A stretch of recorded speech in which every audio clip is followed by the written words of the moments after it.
மிக முக்கியமான ஒரு விஷயத்த சொல்றேன், நல்லா கேட்டுக்கோங்க. மிக முக்கியமான விஷயம், வாழ்க்கை பிறப்புங்கிற ஒரு கோட்ல ஆரம்பிக்குதா இல்லையா? அந்த பிறப்புங்கிற கோட்ல ஆரம்பிச்ச மாதிரியே மறுபடியும் மரணம்ங்கிற அதே கோட்ல வந்து முடியும்.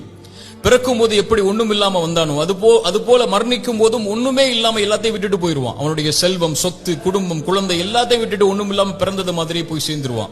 அப்ப எதுக்கு இந்த வாழ்க்கை, எதுக்கு இவ்வளவு பெரிய போராட்டம்னு கேட்கக்கூடியவங்களுக்கு இறை தூதர் இந்த 3 செயல்களை நீங்க உலகத்துல வாழும் போதே விதை போடுங்கன்னு சொன்னாங்க. அது பின்னால நீங்க அறுவடை செய்வீங்க, நீங்க மரணிச்சதற்கு பிறகும் உயிரோட வாழ்வீங்க அதன் காரணமான்னு சொன்னாங்க.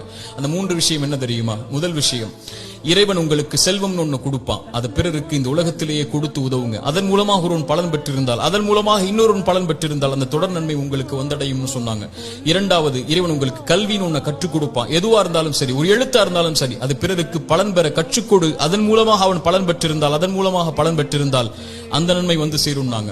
மூன்றாவது, இறைவன் உங்களுக்கு குழந்தை ஒன்று கொடுப்பான். கணவன் மனைவி நோக்கமே அதுதான். அந்த குழந்தையை நல்ல முறையில் வளர்த்தெடுத்து அந்த குழந்தை உங்களுக்காக பிரார்த்தனை செய்யும் அளவிற்கு நீங்கள் வளர்த்திருந்தால் அந்த குழந்தை செய்யக்கூடிய பிரார்த்தனைன்னு சொன்னாங்க. அப்படி நல்ல குழந்தைகளை இந்த பூமியில் இருந்து மரணிப்பதற்கு முன்னதாக வளர்த்தெடுப்பதுன்னு சொன்னாங்க. இந்த 3 விஷயத்தை யார் இந்த பூமியில் மரணிப்பதற்கு முன்னதாகவே உலகத்தில் விதை போடுவாரோ அவர் மரணித்ததற்கு பிறகும் அதை அறுவடை செய்து கொண்டு இந்த உலகத்தில் உயிர் வாழ்ந்து கொண்டே இருப்பார், இந்த உலகம் அழியும் வரைன்னு சொன்னாங்க.